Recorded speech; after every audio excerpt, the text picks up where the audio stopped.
आइए आज के हम अपने इस केबीसी के एपिसोड में कैसे क्वेश्चन पे बात करने वाले, कैसे सवाल पर बात करने वाले, जिस सवाल की कीमत 12,50,000 रुपए थी और ये सवाल हमारे इंडिया के ग्लोरी पर थी। और इस सवाल में हमारे इंडिया गेट के ऊपर चर्चा की गई है और हमारे नेताजी सुभाष चंद्र बोस के ऊपर चर्चा की गई है। तो क्वेश्चन पे मूव ऑन करने से पहले मैं आपको ये बता दूं यहाँ पर कि इंडिया गेट की हिस्ट्री क्या है और नेताजी सुभाष चंद्र बोस के बारे में यहाँ पर क्यों चर्चा की गई और इस क्वेश्चन को क्यों केबीसी ने अटेंड करवाया और इस क्वेश्चन का इम्प्लीमेंटेशन केबीसी में क्यों की गई। If I talk about the backdrop of India Gate canopy, India Gate was built in 1931 as a memorial of 17,000 Indian soldiers who died fighting for the British Army in the World War I.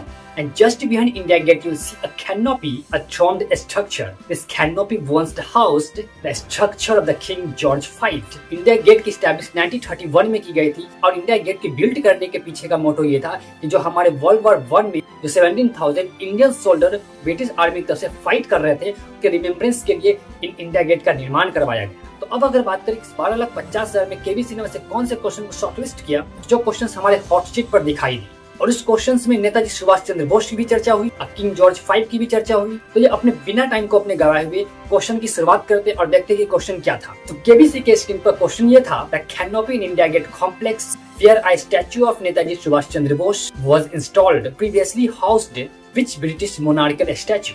India Gate परिसर में वो छत्र जहाँ नेताजी सुभाष चंद्र बोस की प्रतिमा लगी है, पहले वहाँ किस ब्रिटिश सम्राट की प्रतिमा लगी थी। तो ये थे हमारे क्वेश्चंस। अब अगर बात करें ऑप्शंस की, तो option number 1 Queen Victoria, option number B Queen Elizabeth II, option number C King George V and option number D King Edward VII। ये थे हमारे क्वेश्चंस और ये थे हमारे ऑप्शंस। अब अगर ऑप्शंस को वन बाई वन करके डील करते तो सबसे पहले हम लोग बात करेंगे क्वीन विक्टोरिया की। तो क्वीन विक्टोरिया का पूरा नाम अलेक्जेंड्रिया विक्टोरिया था and she was the most influential monarch in the British Empire and she regained as the Queen of the United Kingdom of the Great Britain and Ireland from 20 June 1837 and until her death 22 January 1901 and she made her reign the second highest of any British monarch at the time and surpassed later by Queen Elizabeth II। अब अगर इनके जन्म की बात करें तो इनकी जन्म 24 मई 1819 को केंसिंगटन लंदन में होती है and she grew up under a strict regiment that is known as Kensington system and the system was controlled by her mother and Sir John Canro and she had the limited freedom and contact with the outside of the world। लेकिन Victoria 18 वर्ष की उम्र में वो London की महारानी बनी after the death of her uncle king William IV। इनकी रिजीम 1837 से लेकर 1901 तक की रहती है और इस एरा को विक्टोरिया एरा कहते हैं। अब अगर बात करें इनके लॉन्गेस्ट ऑफ रीजन के बारे में, तो क्वीन विक्टोरिया ने रूल की 63 इयर्स एंड 7 मंथ्स। इसी पीरियड को 63 इयर्स एंड 7 मंथ्स के एरा को विक्टोरिया एरा कहते हैं and her reign witnessed tremendous political and industrial, social and scientific changes in Great Britain and she had 9 children and who got married into a royal family across Europe and earned her nickname and she was known as grandmother of Europe and Albert इनके closest advisor होते हैं until her death 1861 तक and after that she went into plucked mourning। अब अगर बात करें queen Victoria के अंदर ब्रिटिश एम्पायर का कितना एक्सपेंशन हुआ, तो क्वीन विक्टोरिया के एम्पायर में ब्रिटिश सम्राट का बहुत ज्यादा एक्सपेंशन हुआ and she was proclaimed empire of India in 1876 under the British Raj. और इन्हीं क्वीन विक्टोरिया के राज में ग्लोबली ब्रिटेन सुपर पावर बनता है with the great territories in Asia, Africa, the Caribbean and the Pacific. अब अगर क्वीन विक्टोरिया की domestic achievement and social impact की बात, तो इनके डोमेस्टिक अचीवमेंट में इनके शासन काल में इंडस्ट्रियल रिवोल्यूशंस होता है and the Victorian era was on the peak of the industrial revolutions और इसके बाद Britain workshop of the world बन जाता है। इन्हीं के शासन काल में एक्सपेंशन ऑफ रेलवे होता है और फैक्ट्री का एक्सपेंशन होता है, इंटरनेशनल ट्रेड बढ़ती है, लोग ग्लोबली बिजनेस करना शुरू करते हैं। अब अगर बात करें क्वीन विक्टोरिया के एरा में साइंस एंड इनोवेशन पे क्या ध्यान दी गई, तो इनके शासन काल में ड्राइंग्स थ्योरी ऑफ इवोल्यूशन 1859 दी गई है and advances in medicine, chemistry and physics. और फिर इन्हीं के शासन काल में invention of telephone, electric lights and photography का इनोवेशन किया गया। तो ये रही क्वीन विक्टोरिया की हिस्ट्री जो मैंने बात की इनके तमाम शुरू से लेकर अंत तक। तो इनके एरा को विक्टोरिया एरा कहते हैं, इनके एक्सपेंशन के बारे में, इनके इनोवेशन के बारे में, इनके साइंस के बारे में, इनके रिवोल्यूशन के बारे में। अब अगर ऑप्शन नंबर 2 की बात करूं, that is king Elizabeth II। Queen Elizabeth II का जन्म 21 अप्रैल 1926 लंदन इंग्लैंड में हुआ। तो इनका पूरा नाम एलिजाबेथ अलेक्जेंडर मैरी विंडसोर है और इनके फादर किंग जॉर्ज VI है और इनकी मदर क्वीन एलिजाबेथ, जिन्हें क्यों मदर भी कहते हैं। अब अगर बात करें इनके गद्दी तक का सफर, आखिर ये कैसे ब्रिटिश की क्वीन बनती है और वहाँ की सम्राट बनती है, तो 1936 में अंकल ऑफ एलिजाबेथ सेकंड ने अमेरिका के एक डाइवर्स वीमेन से शादी करने के लिए अपनी गद्दी को छोड़ दी, तो जिसके बाद उनके फादर किंग जॉर्ज 6 ने फिर गद्दी संभाली। एंड 1947 में किंग एलिजाबेथ ने Prince Philip of Greece and Denmark से शादी की, जो बाद में डक ऑफ एडिनबर्ग बनी। और अब अगर बात करें रानी बनने के समय बिकमिंग द क्वीन, देन उनकी फादर की मृत्यु 6 फरवरी 1952 को हो जाती और उसके बाद एलिजाबेथ सेकंड महज 25 इयर्स के ही एज में वो ब्रिटेन की महारानी बन जाती है और उनका कोरोनेशन राज्य अभिषेक 2 जून 1953 को वेस्टर्न मिनिस्टर एबी में हुआ, जो इस कोरोनेशन को पहली बार टीवी पर लाइव दिखाया गया। और इसी के साथ किंग एलिजाबेथ ने 70 साल तक ब्रिटेन पर राज्य किया, 1952 से 2022 तक, जो ब्रिटिश मोनार्क्स की हिस्ट्री अब तक की सबसे लंबी अवधि वाली महारानी मानी जाती है। और इनका role post world war second से लेकर 21st सेंचुरी तक चलती है। और इन्होंने 15 प्राइम मिनिस्टर ऑफ ब्रिटेन के साथ काम किया, इसमें विंस्टन चर्चिल से लेकर लीज ट्रूस तक शामिल है। अब अगर बात करें ब्रिटिश एम्पायर का एंड और इनके कॉमनवेल्थ का उदय, तो 17+ कंट्रीज में था। डायना और कार्लेस का डाइवोर्स इन्हीं के शासनकाल 1996 में होती है। फिर प्रिंस डायना की डेथ 1997 में होती है। मींस डाइवोर्स के अगले ही वर्ष उनकी डेथ हो जाती है। इन्होंने 9/11 ब्रेग्जिट एंड कोविड-19 पैंडेमिक को भी फेस किया है। और इन्होंने प्लेटिनम जुबली 2022 में 17 साल का सेलिब्रेशन किया। फिर 96 वर्ष की एज पर इनका डेथ 8 सितंबर 2022 में हो गई। और इनका अंतिम संस्कार जॉर्ज कैपल विंडसोर कास्टले में हुई। फिर किंग एलिजाबेथ सेकंड के बाद इनके सन कार्लेस थर्ड ने गद्दी संभाली। अब अगर एलिजाबेथ सेकंड के इंटरेस्टिंग फैक्ट के बारे में बताऊं, तो एलिजाबेथ सेकंड ने अपने रूल के दौरान 100+ कंट्रीज का विजिट किया। इन्होंने 5000+ ऑफिशियली स्पीचेस दिए and she love dogs, specially Kargil Breese. और कारगिल ब्रीस एक डॉग्स की प्रजाति का नाम है। और एलिजाबेथ सेकंड ने कोरोनेशंस के बाद कभी भी रिटायरमेंट नहीं ली and she serve until her death. और उन्होंने अपने डेथ तक ब्रिटिश साम्राज्य का गद्दी संभाली और ब्रिटिश को सर्व किया। तो ये थी किंग एलिजाबेथ सेकंड की हिस्ट्री। अब अगर बात करें ऑप्शन नंबर 3 किंग एडवर्ड 7 की, तो इनका पूरा नाम एल्बर्ट एडवर्ड था और इनका बर्थ 9 नवंबर 1841 को बकिंगम पैलेस लंदन में हुई थी और इनका डेथ 6 मई 1910 को होती है। और एक किंग विक्टोरिया के बाद ब्रिटेन की गद्दी संभालते हैं 22 जनवरी 1901 से लेकर 6 मई 1910 तक होती है। अब अगर बात करें इनके रूलिंग टाइटल की, तो इनके ruling title king of the united kingdom of great Britain and Ireland थे। और इनकी second title emperor of India है, because at that time India was a part of British empire. अब अगर बात करें इनकी डायनेस्टी के बारे में, then house of Saxe, Coburg and Gotha. और बाद में इसी हाउस का नाम किंग जॉर्ज 5 ने बदलकर हाउस ऑफ विंडसोर कर दिया ड्यूरिंग वर्ल्ड वॉर 1 के समय। एडवर्ड 7 एक fashionable, charming and diplomatic king थे एंड ये हायर सोसाइटी एंड एरिस्टोक्रेसी के बीच काफी पॉपुलर थे। और इन्होंने फ्रेंच एंड ब्रिटेन के बीच के रिलेशनशिप को स्ट्रॉन्ग किया, जिन्हें इंडियन कॉर्डेले के नाम से जाना जाता है। अब अगर बात करें इनकी कंट्रीब्यूशन एंड अचीवमेंट के, तो इन्होंने फॉरेन रिलेशनशिप को भी इम्प्रूव किया, स्पेशली यूरोपियन कंट्री के साथ। और इन्होंने मॉडर्न मोनार्च के कंसेप्ट को भी डेवलप किया। आर्किटेक्चरल, फैशन और सोसाइटी में भी इनकी काफी इन्फ्लुएंस थी और इसी एरा को एडवर्डियन एरा भी कहते हैं। और अब ये इंडिया के बारे में इंपॉर्टेंट क्यों है, अब इनके बारे में जानते हैं।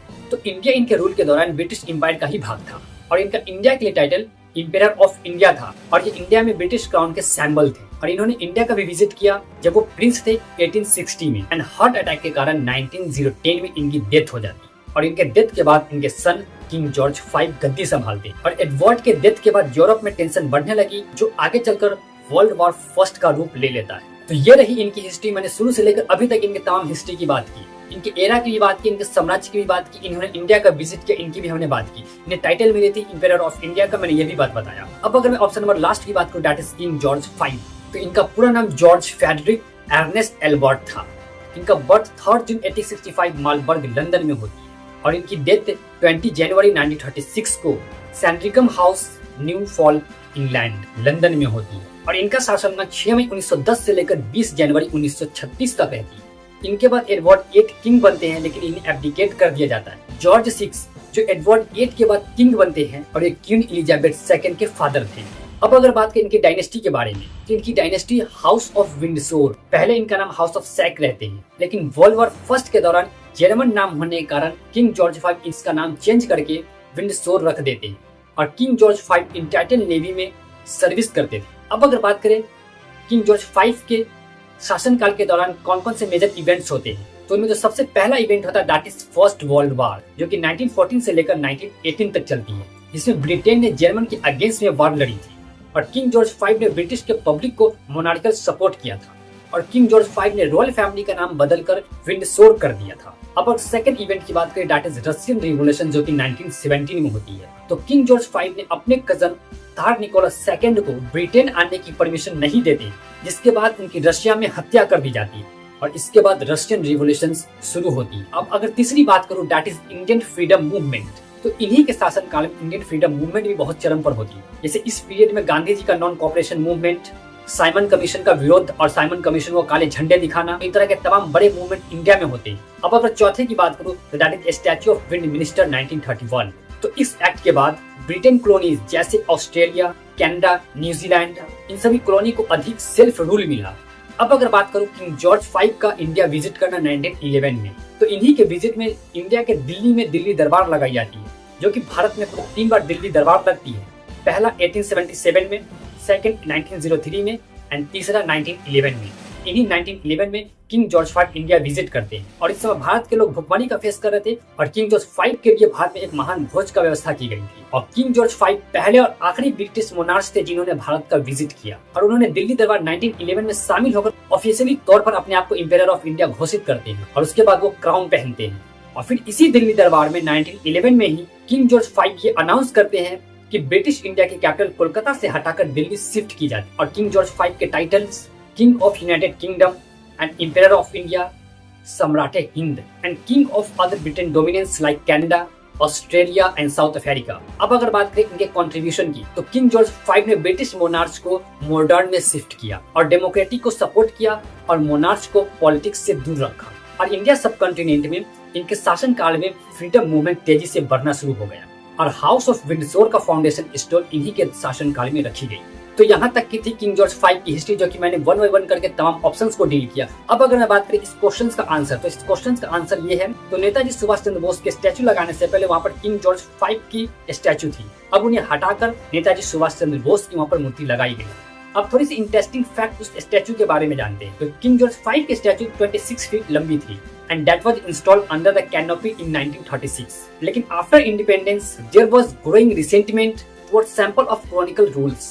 अब अगर बात करें रिमूवल ऑफ ब्रिटिश सिंबोलिज्म की, तो after India independence in 1947 the statue of king George V became a sample of chronicle operations और इन फाइनली 1968 में किंग जॉर्ज V के स्टैच्यू को इंडिया गेट से हटाकर कोरोनेशन पार्क दिल्ली में शिफ्ट कर दी जाती। इस पार्क में पहले से ही ब्रिटिश क्राउन की प्रतिमा थी। अब अगर बात करें installations of Netaji Subhash Chandra Bose statue, on 23 January 2022 PM Modi announced that the installation of a grand granite a statue of Netaji Subhash Chandra Bose under the same canopy to honor of 125 birth anniversary of Netaji Subhash Chandra Bose on 8 September 2022 during the renaming of Rajpath to Kartavya Path. The statue was officially installed और नेताजी सुभाष चंद्र बोस के statue की height 28 feet थी और यह statue black granite से बनाई गई है और नेताजी सुभाष चंद्र बोस की स्टैचू उसी जगह पर इंस्टॉल की गई है जहां पर ऑलरेडी किंग जॉर्ज V की स्टैचू थी, लेकिन उन्हें रिमूव कर वहां पर नेताजी सुभाष चंद्र बोस की स्टैचू लगाई गई। और ये इस चीज को शो करता है कि हमारे भारत के फ्रीडम फाइटर्स जिन्होंने अपने देश के लिए लड़ा और अपने देश का नाम रोशन किया और अपने देश को अंग्रेजों से फ्रीडम दिलाई, उनके रिस्पेक्ट के लिए उनकी स्टैचू को लगाई गई। और किंग जॉर्ज V के स्टैचू के आर्किटेक्चर एडविन लुटियंस थे। तो मैंने इंस्टॉलेशन की भी बात की, इंडिया गेट की भी बात की, तमाम हिस्ट्री को मैंने बताई, ऑप्शन ए से लेकर ऑप्शन 4 तक की मैंने तमाम डिटेल्स दी और नेताजी सुभाष चंद्र बोस के बारे में भी मैंने हिस्ट्री बताई। तो आप क्या सोचते हैं नेताजी सुभाष चंद्र बोस के बारे में और भारत के प्रधानमंत्री नरेंद्र मोदी के बारे में, जिन्होंने किंग जॉर्ज V के प्रतिमा के सामने खुद नेताजी सुभाष चंद्र बोस का स्टैचू लगा दी। और केबीसी के इन क्वेश्चंस को लेकर और इस हिस्ट्री पर आपकी क्या राय है और अपनी तमाम राय और अपनी तमाम ओपिनियंस कमेंट बॉक्स में जरूर दें। फिर मिलते हैं नेक्स्ट एपिसोड में नेक्स्ट कंटेंट के साथ, तब तक के लिए जय हिंद।